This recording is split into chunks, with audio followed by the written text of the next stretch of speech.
Our next guest is leading the charge, we support this by the way, to cut government regulation. Senator Pat Toomey, Republican, Pennsylvania, is with us. You're going right after Dodd-Frank, aren't you? I most certainly am. We're cheering you on. Well, it's doing a lot of damage. You know, this is a legislation that is very badly conceived in the first place. It codifies this category of financial institutions as too big to fail, creates a mechanism to require taxpayers to bail them out if there's another failure. Okay. The CFPB is a completely unaccountable, out-of-control agency that's deciding what kinds of services customers are permitted to engage in. It's a disaster. By the way, it's been devastating for small banks, community banks. Especially regional banks, small banks, community banks. Yeah, America no longer launches startup community banks. That industry has come to an end, in part because of Dodd-Frank. Since Donald Trump was elected to the presidency, bank stocks, and our viewers know this very well, have gone up very, very sharply on the expectation that Dodd-Frank would be amended or repealed. Do you want to sweep the whole thing away and replace it with something else? I mean, and can you do that in any time frame? Well, that's going to be actually, yes, I would get rid of the whole thing. You could argue that Title VII, the part that deals with derivative clearing, is probably fine.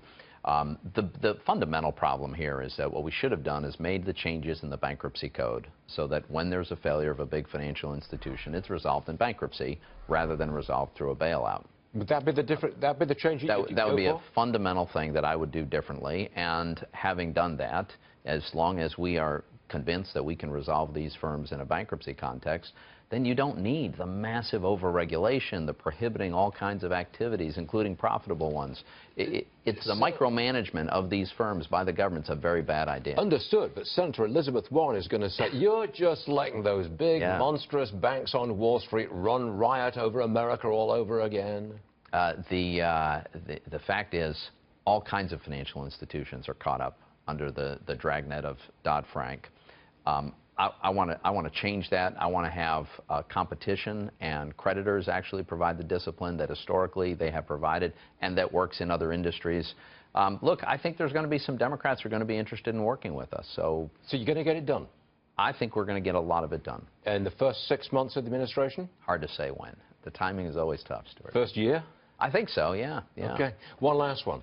The President-elect, Mr. Trump, he's kind of strong-arming the CEOs of some big corporations, Boeing, Lockheed Martin. That happened yesterday. Do you approve of that? A lot of mainstream Republicans don't like the idea of a president going after corporations. Yeah, I'm not sure the strong-arming is the best way to characterize it. I haven't been in the room. I don't know. I do believe this. I'm pretty sure that President-elect Trump understands that the way we're going to change this economy and create opportunity and growth is not one company at a time. It's going to be by creating an environment where people want to invest and they want to expand their business. Okay, got it. Senator, thanks for joining us. So thanks we do for having appreciate me, it. Okay.